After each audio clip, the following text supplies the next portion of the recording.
Praise the lord. మన ప్రభును మన రక్షకుడైన యేసుక్రీస్తు వారి శక్తి కలిగిన నామంలో మీ అందరికీ మా హృదయపూర్వక వందనములు.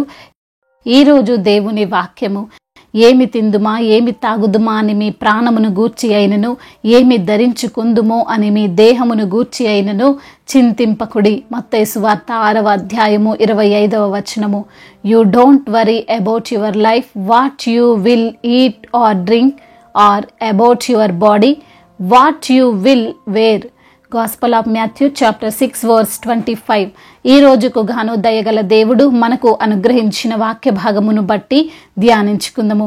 ప్రభునందు ప్రియమైన సహోదరి సహోదరులారా, ప్రభు సెలవిస్తున్నారు, మనము దేని గురించి కూడా చింతించే వారముగా ఉండొద్దు అని. ఈ మాట చెప్పేది ఒక నార్మల్ పర్సన్ అయితే మనము ఈ మాటలను పట్టించుకోకపోయినా పర్వాలేదు, కానీ ఈ మాటలు చెబుతుంది స్వయాన యేసుక్రీస్తు వారే. కనుక మనము ఈ మాటను గూర్చి ఖచ్చితంగా ఆలోచించాలి.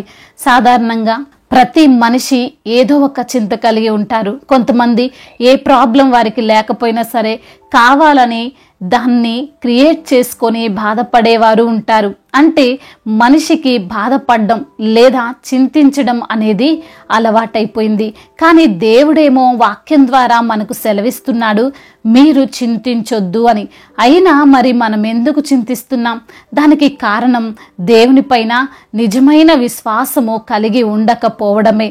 ఆయన అంటున్నాడు, మీ చింత మొత్తం నా పైన వేయండి, నేను మిమ్మల్ని ఆదుకుంటాను, నేను మిమ్మల్ని చూసుకుంటాను అని.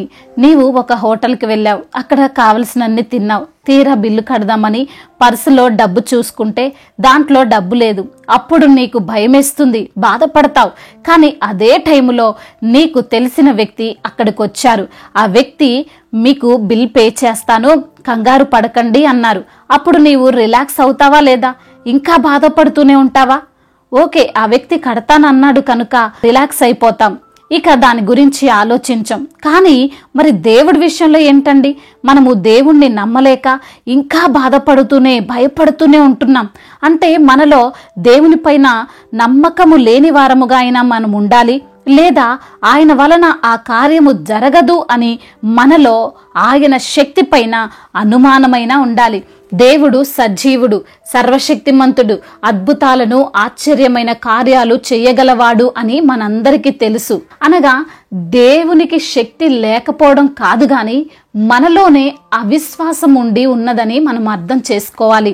లేఖన భాగంలో వ్రాయబడినట్లుగా ఒక వ్యక్తి తన ప్రాణం గూర్చి మరియు దేహమును గూర్చి చింతపడతాడు. రెండు విషయాలను గూర్చి ప్రతి మనిషి ఆలోచన కలిగి ఉంటాడు అని మనం గమనించవచ్చు. బ్రతకాలి అంటే తినాలి. ఏ వ్యక్తి అయినా ఆహారం లేకుండా నీరు లేకుండా జీవించలేడు. కాబట్టి మనకు ఆహారం కావాలి. ఆ భోజనం కావాలంటే మన దగ్గర దాన్ని కొనుక్కునే ధనం ఉండాలి. ధనం ఉండాలంటే కష్టపడి సంపాదించాలి. అనగా ఏదో ఒక పనిని మనం చేస్తూ ఉండాలి. ఈ పని గురించే మనిషి బాధపడతాడు. శాలరీ గురించి, వ్యాపారం గురించి, కుటుంబ పోషణ గురించి, ఎన్నో సమస్యలను గురించి ఆలోచిస్తుంటారు. అయితే ఆలోచించడం తప్ప అంటే భవిష్యత్తును గురించి ప్రణాళిక కలిగి ఉండడం మంచిది కాదా అంటే ఖచ్చితంగా ఆలోచించాలి, ఖచ్చితంగా ప్రణాళికను కలిగి ఉండాలి. కానీ తీవ్రమైన ఆలోచన మనకు ఒత్తిడిని కలిగిస్తుంది, మన ఆరోగ్యాన్ని దెబ్బతీస్తుంది. ఎంతో మంది ఈరోజు అనారోగ్యముతో ఉన్నారు అంటే వారి ఓవర్ థింకింగ్ వలనే, సైకాలజికల్ ప్రాబ్లంతో ఎంతో మంది బాధపడుతున్నారు, డిప్రెషన్లోకి వెళ్ళిపోతున్నారు, సూసైడ్లు చేసుకుంటున్నారు.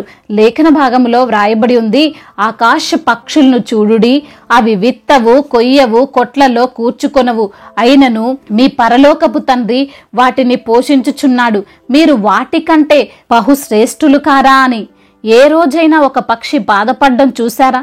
తన గూడు కోసం, తన ఆహారం కోసం ఒక చెట్టు కింద కూర్చొని దుఃఖించడం చూసారా? మరి అవే ఎంతో మంచిగా పోషింపబడుతున్నాయి, జీవిస్తున్నాయి. జీవించేది కొద్ది కాలమే అయినా ఆనందంగా ఉంటున్నాయి. మనుషులమైన మనమే ఏదో ఒక టెన్షన్ పెట్టుకొని ప్రశాంతంగా లేకుండా చింత కలిగి ఉంటున్నాం. ఒకసారి ఆలోచించండి.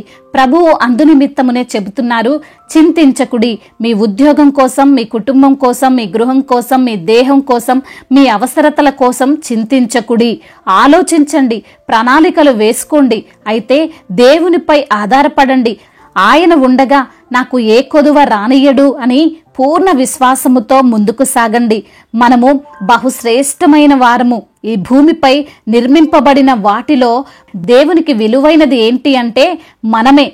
కాబట్టి ఈరోజు దేని గురించైతే చింతిస్తూ దుఃఖిస్తున్నావో ఇక చింతించడం మానివేయి. ప్రభువైన యేసయ్యపై నీ చింత వెయ్యి. ఆయన నిన్ను తప్పక ఆదుకొని రక్షిస్తాడు. నిన్ను ప్రతి విషయములో ఘనపరుస్తాడు. గెలిచేలాగున నిన్ను ఆశీర్వదిస్తాడు. దేవుడి మాటలను దీవించి మన హృదయములో ఫలింప చేయునుగాక. వాక్య భాగమును బట్టి ప్రార్థించుకుందాము. ప్రతి ఒక్కరూ కూడా ప్రార్థనలో ఏకీభవించగలరు. ప్రార్థన. పరిశుద్ధుడా, పరలోకపు తండ్రి, మహాగణుడా, మహోన్నతుడా, మీకు వందనములు, స్తోత్రములు ప్రభువా. నిన్న నేడు నిరంతరము ఏకరీతిగా ఉన్న దేవుడవు ప్రభా, మమ్మల్ని బలపరిచే దేవుడవు, మమ్మల్ని ప్రేమించే దేవుడవు తండ్రి, మీకు స్తోత్రములు. ఈ రోజున తండ్రి వాక్యము ద్వారా మీరు మాతో మాట్లాడారు. ఏమి తిందుమా, ఏమి తాగుదుమా అని మీ ప్రాణమును గూర్చి అయినను, ఏమి ధరించుకొందుమో అని మీ దేహమును గూర్చి అయినను చింతింపకుడి అని తండ్రి వాక్యము ద్వారా మీరు మాతో మాట్లాడి మమ్మల్ని బలపరిచి ధైర్యపరిచిన మీ యొక్క అమూల్యమైన మాటలను బట్టి, సత్యమైన వాక్కును బట్టి మీకు స్తోత్రాలు చెల్లిస్తున్నాం. ఎందరైతే బిడ్డలు ప్రభా ఈ రోజున వారి యొక్క పోషణ నిమిత్తము, వారు పడుతున్న ఇబ్బందుల నిమిత్తము, అయా వారికున్న తండ్రి టెన్షన్స్ నిమిత్తము బాధపడుతూ చింతిస్తున్నారో వారి యొక్క చింతలన్నిటినీ కొట్టివేయండి ప్రభా. మీపైన ఆధారపడి మీపైన ఆనుకొని జీవించి అయా మీ యొక్క తండ్రి కృపను పొందుకొని మీ యొక్క ఆశీర్వాదము పొందుకునే బిడ్డలుగా ప్రతి బిడ్డను మీరు నిలవబెట్టండి తండ్రి. అనారోగ్య సమస్యల నుండి విడిపించండి. ఆర్థిక ఇబ్బందులను యేసు నామములో కొట్టివేయండి. ఏ అనారోగ్య సమస్యతో వారు బాధపడుతున్నారో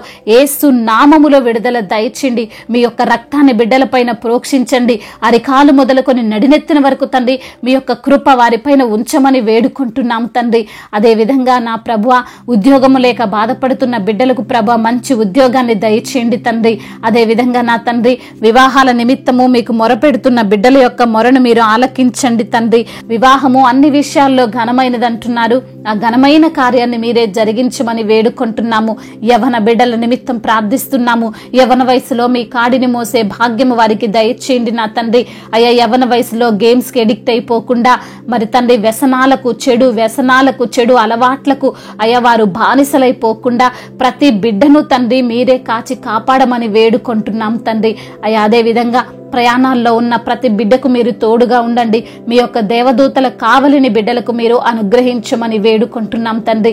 అదే విధంగా చిన్న బిడ్డలను కాచి కాపాడండి. స్కూల్కి వెళ్తుండగా వస్తుండగా ప్రభువా అయా మరి తండ్రి మీ యొక్క కాపుదలలో బిడ్డలను భద్రపరచమని వేడుకుంటున్నాము. గర్భఫలము లేని బిడ్డల నిమిత్తము ప్రార్థిస్తున్నాము తండ్రి. గర్భఫలము మీరిచ్చే బహుమానము తండ్రి. అవునయ్యా, గర్భఫలాన్ని పొందుకొని మీ సన్నిధిలో సాక్షులుగా బిడ్డలు ఉండుటకు కృపను అనుగ్రహించండి. అదే విధంగా నా ప్రభువా గర్భిణీ స్త్రీలను దీవించండి. తల్లి బిడ్డలకు క్షేమాన్ని దయచేయమని వేడుకుంటున్నాం తండ్రి. అదే విధంగా నా ప్రభా తండ్రి వ్యాపారాలు చేసుకుంటున్నారో మరి ప్రభా నష్టపోయిన స్థితిలో బిడ్డలున్నారో, కృంగిపోతున్న స్థితిలో బిడ్డలున్నారో వారిని మీరు లేవనెత్తండి. అయా తండ్రి అవమానాలన్నిటినీ ఆశీర్వాదకరముగా మార్చండి. నష్టాన్ని లాభముగా మార్చండి. చేతి పనులు స్థిరపరచమని వేడుకుంటున్నాము. రైతులను దీవించండి. వారు వేసిన పంట సమృద్ధిగా పండడానికి సహాయం దయచేయమని వేడుకుంటున్నాము.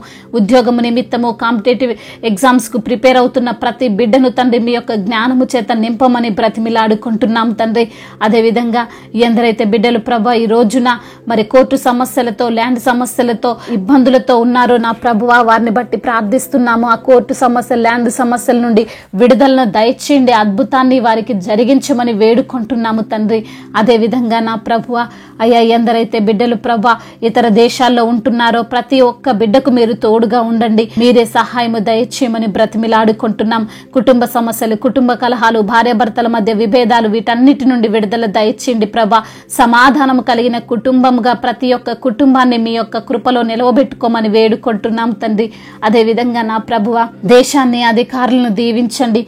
అధికారులకు తండ్రి సమయోచితమైన జ్ఞానాన్ని దయచేయండి. వారి కుటుంబాలను దీవించండి. అయా మరి తండ్రి దైవజనులందరికీ మీరు తోడుగా ఉండండి. సువార్థికులను బలపరచండి. మిషనరీస్ ని దీవించండి. మీ యొక్క పరిచర్య ప్రభా విరివిగా తండ్రి కొనసాగుటకు కృపను అనుగ్రహించండి. మీ రాకడకు సిద్ధపడే వారిగా ప్రతి బిడ్డను నిలవబెట్టుకోమని మా నాథుడు సర్వశక్తిమంతుడైన నజరేయుడైన యేసుక్రీస్తు వారి శక్తి కలిగిన నామంలో ఈ ప్రార్థనను అడిగి వేడుకొని పొందుకొని ఉన్నాము మా ప్రియ పరలోకపు తండ్రి. ఆమేన్. ఈరోజు పెళ్లి రోజు మరియు పుట్టినరోజు జరుపుకున్న ప్రతి బిడ్డను దేవుడు దీవించి కాచి కాపాడి మేలులతో ఒక కృపతో మిమ్మల్ని నింపునుగాక. మీ యొక్క ప్రార్థన అవసరతలను మాకు తెలియజేయగలరు. మీ కొరకు మేము తప్పక ప్రార్థిస్తాము. మొదటిసారిగా మన యొక్క ఆదరణ వాక్యం చూస్తున్నట్లయితే తప్పకుండా సబ్స్క్రైబ్ చేసుకోగలరు. ఈ వాక్యం మీకు ఆశీర్వాదకరముగా ఉండినట్లయితే అనేకులకు కూడా ఈ వాక్యాన్ని పంపి మీరు కూడా దేవుని యొక్క రాజ్య సువార్తలో పాలిభాగస్తులు కావాలని దేవుని పేరిట మనవి చేసుకుంటున్నాను. May God bless you all. దేవుడు మిమ్మల్ని దీవించి బలపరిచి స్థిరపరచునుగాక.